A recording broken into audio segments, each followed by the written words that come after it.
welcome to Zenny62. Love your show. How you doing? Thank you. You're very welcome. welcome. Thank you so much for having me. Very excited to be here. I'm excited that you're actually here. Hey, before I get into what I really want to ask, how did this start? Well, it started kind of out of a desire from me and my writing partner, Eric, we'd been working on a lot of scripts for half-hour pilots and hour pilots and features and stuff. And we kind of just wanted to do something that we could actually complete and take through the whole production process and release out into the world and share it with people. So we decided to do a web series because that just seemed like a really fun format to do. It's nice that you can have little bite-sized chunks. It's easy for people to consume, and we could just put it up on YouTube and Amazon Prime and send it out into the world and let it do its thing. And then as far as the topic, Eric had been hearing about my insane stories as an actress. Obviously, it's very much inspired by my own experiences. So we always thought that they were just ridiculous and funny. And then we were watching like a show one time, and we saw this girl who had a story similar to Grace, and there are many like that. And we kind of just loved the idea of somebody having had just a touch of success and having it taken away and kind of becoming persona non grata, almost even worse than if she hadn't ever made it, and the challenges that poses. And so that's kind of how it came about. Whoa. And so also, I want to ask, you were on Days of Our Lives. Yeah, correct. How was that experience? That was 2013. Oh, it was awesome. Yeah, so that was actually one of my very first TV jobs. I think it was my very first TV job. And the first episode I did, it was their 12th, it was 120th or 12,000th, whatever, some kind of huge milestone of episode. They go so long. So it was like a great day because it was, big celebration for them reaching that milestone and whatever. And soaps are just so interesting as an actor because they're very unique in the way that they're filmed. They're producing so much content because they're on the air every single day. So the way that they film it is they kind of break it up by location for like the next 5 to 7 episodes. So like one day they'll be filming, all the hospital scenes, and the next day they're filming all the restaurant scenes, and they just kind of, crank it out, and you only get one take and that's it, and you're moving on. So it's its own kind of challenge in that way too. It's a fun environment for sure.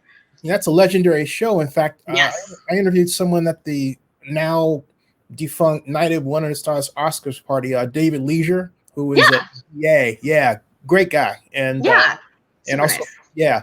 Hey, so getting to your episodes and the writing style, a lot of it, and I'm hesitant because I don't want to give away.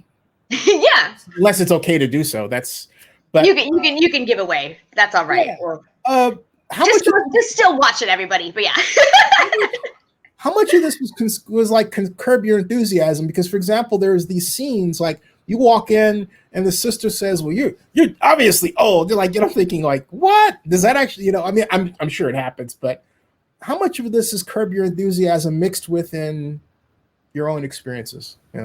I mean, we definitely had, the style for what we had in mind, when thinking about the tone and whatever, we definitely thought about Curb Your Enthusiasm. Also, The Comeback on HBO, which is kind of not a lesser known show with Lisa Kudrow. That's fantastic. Yeah. So we were very much aware of that kind of, satirical tone that we wanted to include in it. But it is very much, if you can believe it or not, it is very much like toned down versions of my actual experiences, just then tweaked through that comedic lens. But yeah, it's very much inspired by my actual experiences for sure. So you will walk in and you like dress like these statuesque, ready to be the next Marilyn Monroe actor, and yet somebody would say, "Hey, they would give you these looks and everything," because that's how the whole premise of that episode is that I think that my manager gave me the wrong audition sides. So I think I'm going into an audition for a role for a beautiful woman, like that's just the name of the role, beautiful woman. A lot of times when you're doing like a very small role in a big studio film, you don't have a character name, right? You just have adjectives. So I think that I'm going in for an audition for a beautiful woman, but actually I was meant to be auditioning for once beautiful woman, meaning no longer beautiful anymore. And so that's the whole setup for that episode. That's the premise of it, is that I think that, oh yeah, I'm gonna be this hot girl, and that's not what they're looking for at all. It's a mistake, I'm not 22, and so they don't want to see me for a hot girl anymore. They want to see me for once beautiful woman, the washed up hooker. Oh wow, okay, I get it now, because the way it came off, they were all looking at you like, oh my lord, and I thought they're looking at me that way because why am I dressed like that? It's incongruent, right? Like they're all dressed down like bums because it's a role for a girl that's like been living on the streets and given $10 blowjobs, and I'm dressed all fancy. So that's what that is. It's they're not understanding like, who is this girl and why is she full hair and makeup and in this like little dress? Who does she think she is? You know, that's where that comes from. I'm sorry. Yeah. Do you live in Hollywood or West Hollywood? I live just east of Culver City. I live in a neighborhood called Baldwin Hills. But yeah, basically west of LA. Yeah. Because I was wondering how much of that is a statement on Hollywood culture. Not that, I mean, my only taste of it has been covering the Oscar parties, but actually, on the other hand, it's been a pretty good taste. Yeah. But not in deep into it like you. And it seems like this constant mind fuck. Definitely. And I'm like, wow, how do you deal with that? And also, because I have other questions about the show. Yeah. Do you meet people like was the guy in the 4th episode you met in the bar? No, yeah. His character's name is Roman. That's Tommy Hobson. Yeah, in the 2 Ice Cubes episode. Yeah, that's right. That was hilarious. Does that happen? What happened, folks? I have to set this. It's hilarious. She comes in. Is it supposed to be a date? What is it? It's a date. Yeah. And you find out that he actually has a girlfriend. Yep, that he's only there because you know how people sometimes in relationships you have a list, whether like honestly or like a fake idea. You know, we're like, oh, okay, if you get the chance to bang Selma Hayek, like you go ahead, you go ahead. That's your freebie. That's your list. A lot of couples have that, like whether they're serious or not. So it turns out that he's only on the date with me because I'm. Excuse me, I haven't had that luxury. Not everybody is into the list thing, Some people are like, I don't care who you get a chance to be with. Like, no, you're with me and that's it. But yeah, the premise being that his girlfriend's like, okay, yeah, she's on your list. Go ahead. Come back. Let's just take a little side detour on that. How does that work? Again? You never heard of that concept? It's just a concept where like you're allowed to bang your celebrity crush, like if they ever were interested. It's just kind of I don't know. It's like a lot of people have that like concept, so that's what that is. Victoria, cryptocurrency is a concept too, right? I mean, hey, you speak your truth and I speak mine, right? No, I mean that is like so like 21st century. Interesting. Hey, so. And in the episode, it's like, but what I like about the way Eric shot it is the minute you discovered he had a girlfriend. Yes. That it went like, and it got your. Yes. That you have this signature expression you do with your lips kind of thing. I think is really cool. And I just get this kick out of. And nice. It's like,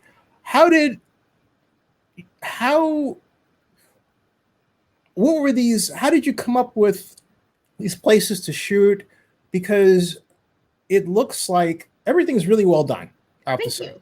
It really is. And it looks like it should be, on a regular network television. Is that your, objective? Is that your objective? Yeah, absolutely. I mean, we kind of made this as to serve as a calling card for ourselves, to just be like, hey, look, this is our POV, this is our voice, this is what we can do, and we're totally open to adapting it to be half hour. I think it lends itself very much to be like an FX type of half hour comedy, dark comedy type show. So yeah, we're definitely open to that as well. And a lot of our other projects are living in that atmosphere, in that vein. We have a lot of our other pilots, so we kind of wanted it to have a tonal similarity. Obviously different story and subject matter and characters, but we wanted to be tonally similar to the other projects that we have in the works. So that's kind of why it came about. But yeah, as far as locations go, we were really lucky. I have a great network of people, and people were very generous, and everybody donated locations for us. So we did what we could with the locations, and we had some fantastic locations, and we kind of factored that into the writing process, knowing what we had access to, so that we could best utilize them and make it work for ourselves. So yeah, we're really lucky in that sense. We have some really amazing locations. Is it okay to give my viewers a taste of what the... Yeah, of course. Folks, this is episode 1, pilot 1. Here's DisGraced. Hey, I'm Grace Greene for the role of Hot Girl number 4. I'm 5'3", I'm an Atlanta local hire, and I'm currently available from March 27th to April 14th. I love it. Hi.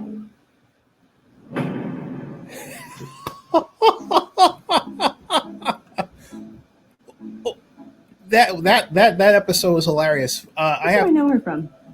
She was in Quick and Angry 3. Stop, I gotta ask you. Yes. Where did you find them? They are hilarious. Hold on a second. Let me get this. They are hilarious. The red dress and black dress. They're actually friends of mine from acting class that I know. That great, fantastic actors, and they were so perfect in that role. So it was fun. Those are fun roles. Ice cream truck scene? Yep. Oh, and she's auditioning again? That is so sad. She even showed her tits in that movie. And it kind of negative on Rotten Tomatoes. All right, folks, we don't want to show too much, but I just want to give you a taste. It's very easy to get sucked into the world that the two of you have built. Good. You know? I hope so. Like, whoop. It's like, whoa. We have you. We have our little tentacles in you, and then you got to binge the whole 50 minutes, and then that's how it goes. But what makes it so great is the pacing and the sets and the shots are not too close on, but they're just right. It feels comfortable. It feels like a familiar television room, if I may. Mm-hmm. But you mentioned other projects. Is this part of a connected series of projects, or how does this work? No, I mean, just, as a writer, obviously you're always working on many, many things, trying to see what sticks. If you go in to pitch a project to anybody, they usually want to know what else you have. If they're like, oh, I'm not into that. I already have a, story that's similar on the deck. What else you got? So you just need to have it's beneficial to have a nice slate of multiple projects. Again, just making sure that, like, I think as a writer, your tone and your POV is what it is. So there's going to be similarities among the various things you're working on. But yeah, so like I said, this was kind of born out of a desire. It can be really kind of frustrating as a creative to be kind of like stuck and never get past a certain point, to be like getting to a certain point with your projects, but not getting to like see the whole thing through completion and not getting to actually share anything with anybody, So we really wanted to make sure that we could actually do something, create something through the whole way, produce it, put it out there. And that's kind of what this was born out of a desire to do, which is really nice. It's really satisfying to like have that sense of completion and actually get it out there. And I believe this is we were talking about 2 ice cubes.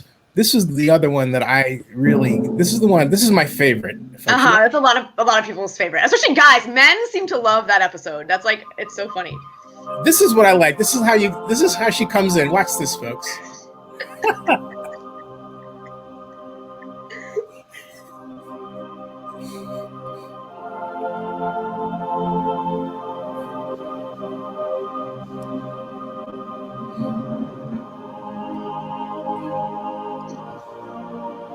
Now I want to pause that because he is me and every other guy. I just want you to know that. So. Oh, that's so funny. Thank you. He's so good. I love Tommy.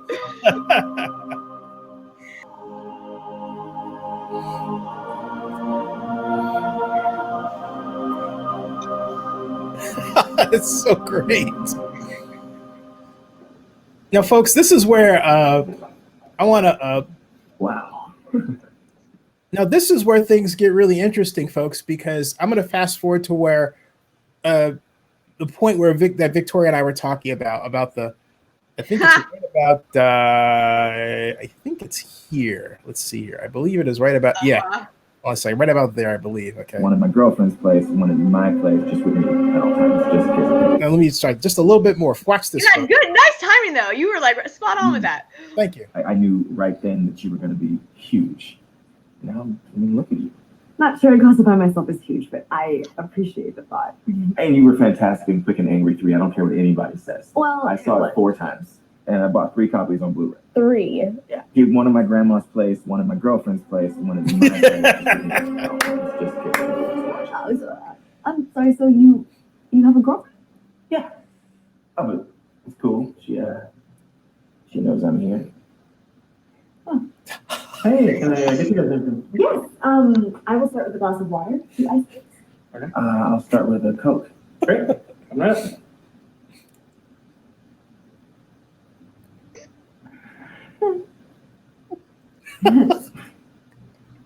You're my freebie.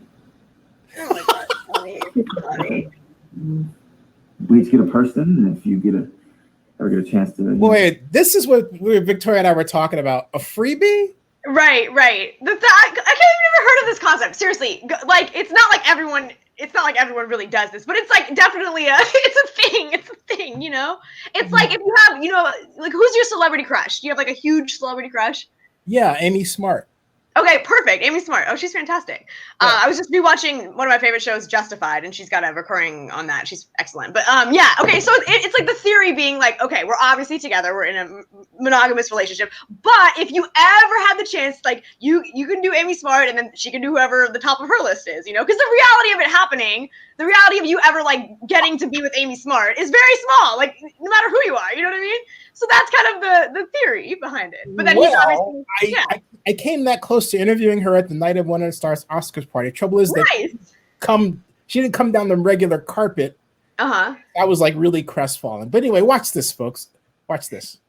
Fuck that person. You're allowed to go ahead and. Oh, let's get that in again, okay? No pun intended. Ever get a chance to, fuck that person. You're allowed to go ahead and fuck that person. Freddy Krueger. Yeah, she's a big horse fan like me, maybe even bigger. Oh, you would like her a lot. And she even lets me keep a screenshot of your topless scene as the wallpaper on my laptop. I think she gets off to it as much as I do. Oh, excuse me. There's a problem outside with your car. Oh, great. Okay, I'll be right there. Okay. I need to go check on that. You think I can get a couple of autographs before we order? It's really urgent. Thank you. As soon as I get back, promise.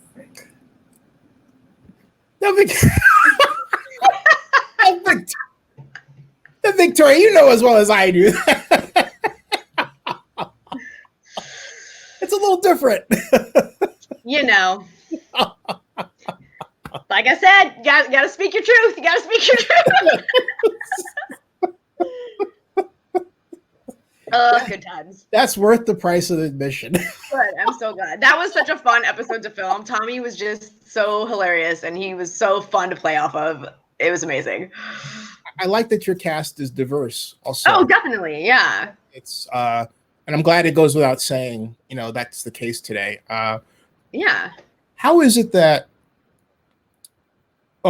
how has given the way the whole episode and the show was pitched to me, how has Hollywood changed for women since Days of Our Lives in 2013 and Harvey Weinstein and everything else?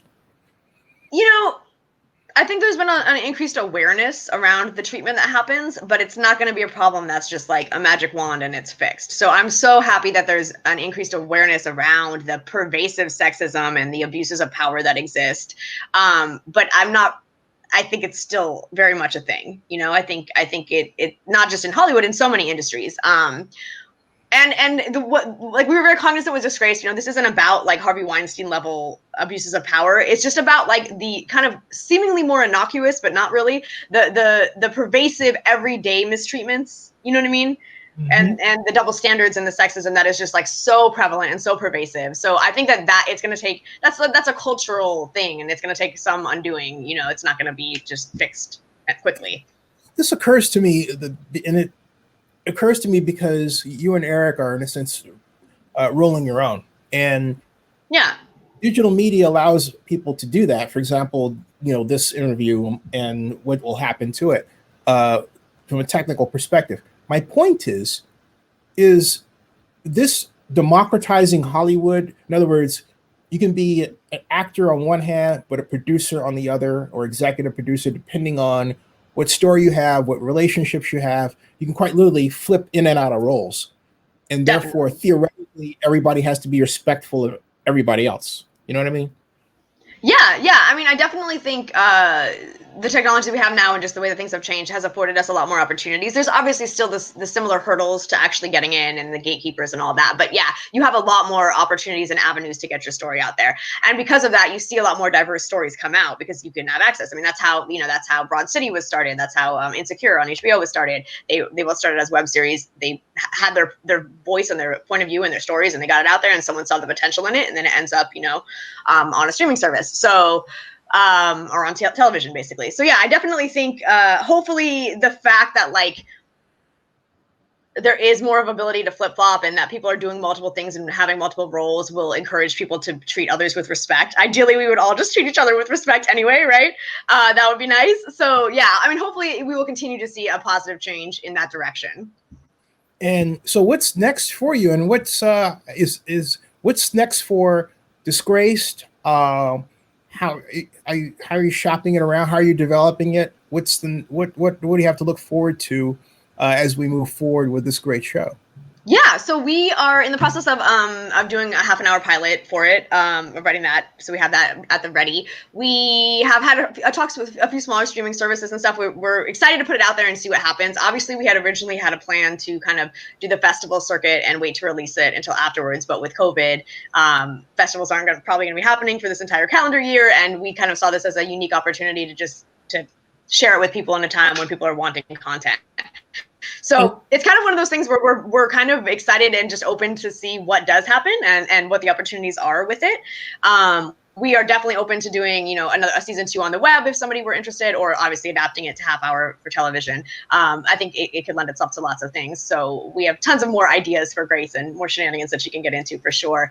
As far as what's next, me and Eric have been working on a feature-length horror film that we were hoping to produce this year. Obviously, horror film. Yeah. You tell. Yeah, Eric. My writing partner is a huge horror fan.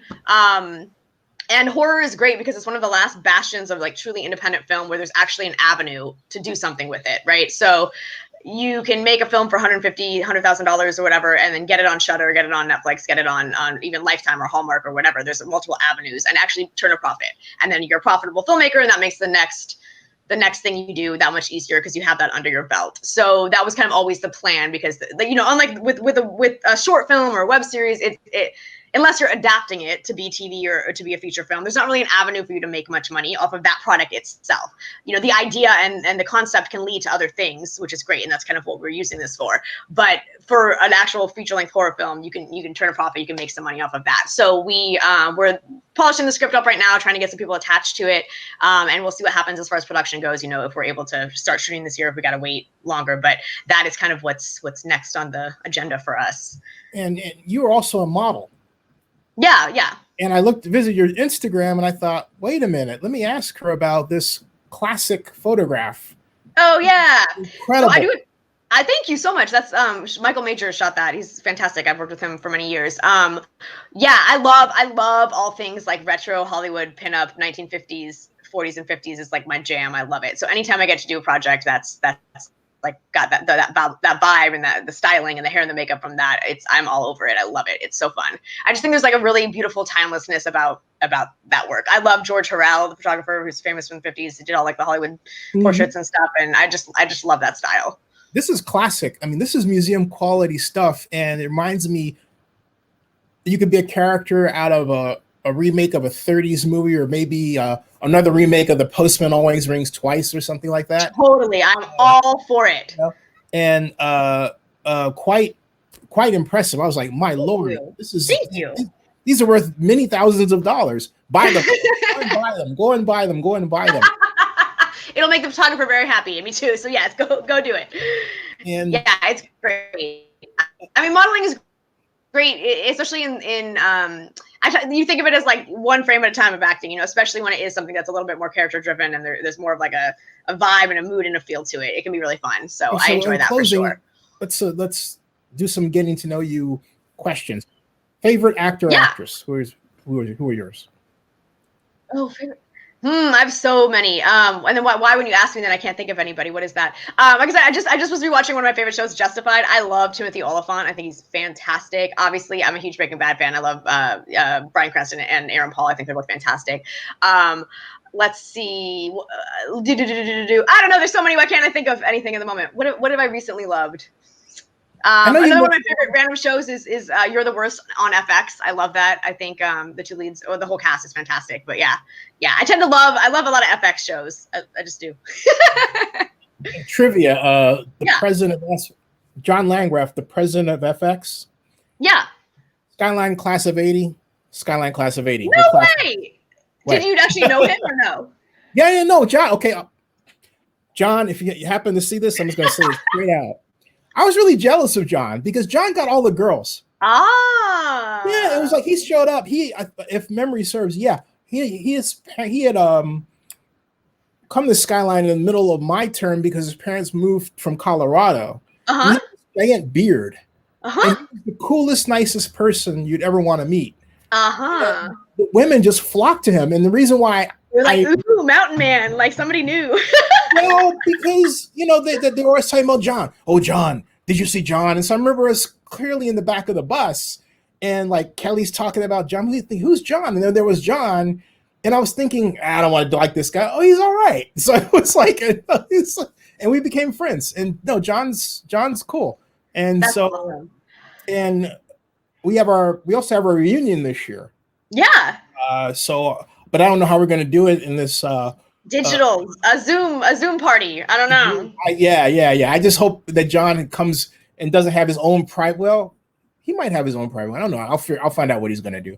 But yeah, John is Skyline class of 80. Tom Hanks is Skyline class of 74. Wow, you have a star-studded school, man. Yeah, Skyline's great. So That's awesome. yeah, definitely. But throwing that in as far as FX is concerned. A little trivia there, but also Nice. getting back to your future and everything else. You mentioned, and I say all that in this context because when I was reading about you, you talked about wanting to meet Will Smith. Oh yeah, I love Will Smith. I'm obsessed with Will Smith. Elaborate on what you like about Will and what he does. Yeah, I think he's just one of those like truly unbelievably inspiring and charismatic people. He just has this energy about him that is so uplifting, and I think he's always just his little like quotes on life and his philosophy and outlook on his work ethic and just life in general are always so inspiring. Like there's so many amazing videos and quotes of him just saying like life-changing stuff. I think he's fantastic. And another thing that's just so great about him is that he seems like someone to me that never lost sight of the joy of why we're doing this.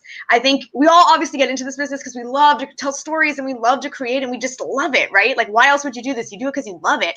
But sometimes the grind and the minutia and the monotony and the constant rejection and all that stuff can kind of wear you down and like corrode that joy. And I feel like Will Smith is someone who's been able to hold on to that joy. Just it's so present in everything he does, and I find that like so inspiring and so amazing. And I mean, one of my favorite things about stepping from in front of the camera to behind the camera and just stepping into producing and writing is being able to set the tone for my set and be that source of like joy in my own projects. And so I very much like model that after like what I feel like Will Smith does. To be that person who is like setting the tone and being a good example and treating people with respect and reminding everyone that we're here to have fun and all that kind of stuff. Hey, also technically, are you all shooting with iPhones as a curiosity? Because I love that. For my project or for? Yeah, for the television project. Yeah. No, for DisGraced, you mean? Yes. No, DisGraced was shot on a Red. Oh wow! Okay. Yeah. Okay. Yeah. And I asked because I saw one particular shot where I thought it was an iPhone. That's why I asked because I'm really fascinated. The only thing that we shot on an iPhone was the paparazzi footage of Hollywood Heartthrobs Part 2. Okay. Paparazzi footage. So we actually used iPhones for that. But the series itself was shot on a Red. Wow. And so how do we take this journey with you in terms of watching it? In other words, let me ask this another way. Yeah. What's the end game? Are you guys going to wind up? Are you taking it as it comes? Or are you going to wind up as Oscar-winning movie stars?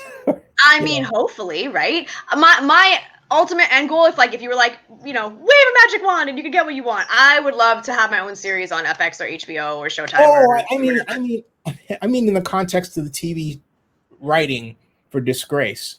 In terms of.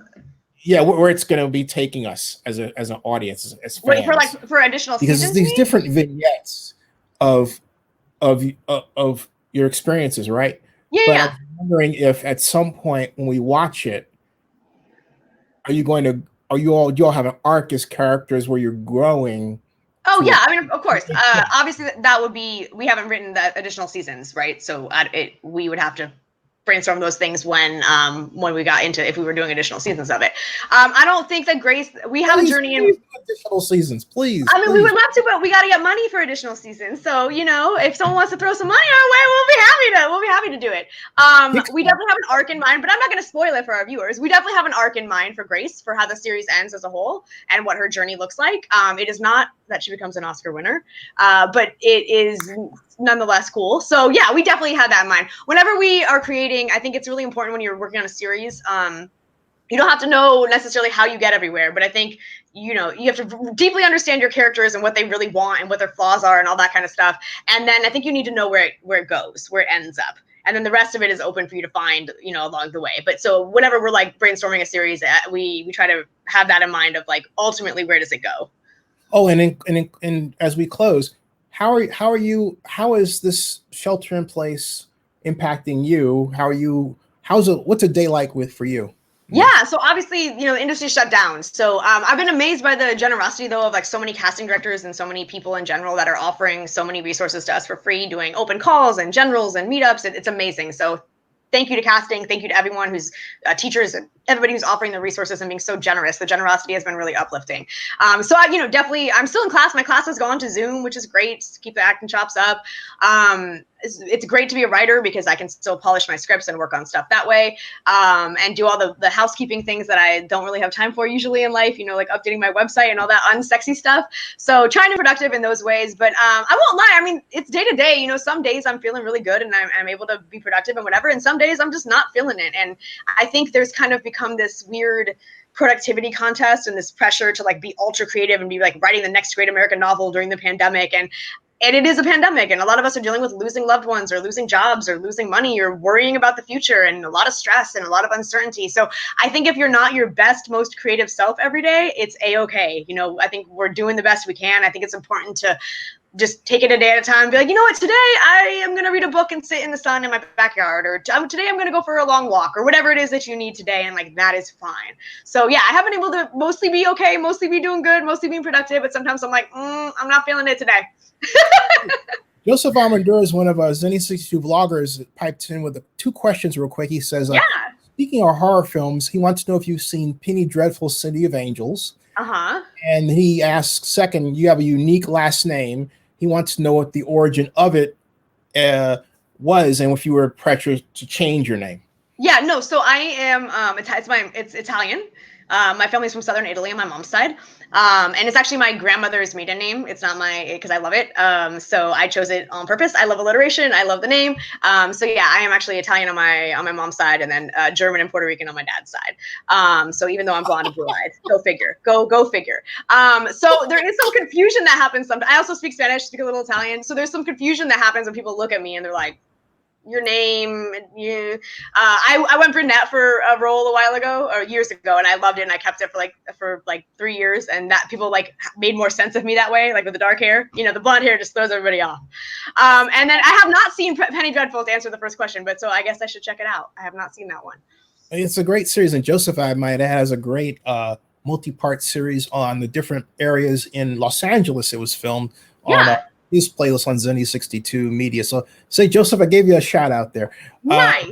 Yeah. Hey, so Victoria, stick around, but so we can talk backstage. Yeah. I have some ideas. Yes. But I want to welcome you back for another talk about your work and what you're up to, and in particular this television show you got it. And folks, check it out. Yes, please. Definitely check it out. It's on YouTube. I'm a subscriber. It's on Amazon as well, Amazon Prime. And I promise you'll absolutely love it. Hey, Victoria, thank you so much. Oh, thank you. It's so fun. Thanks for having me. Stick around. Yep. And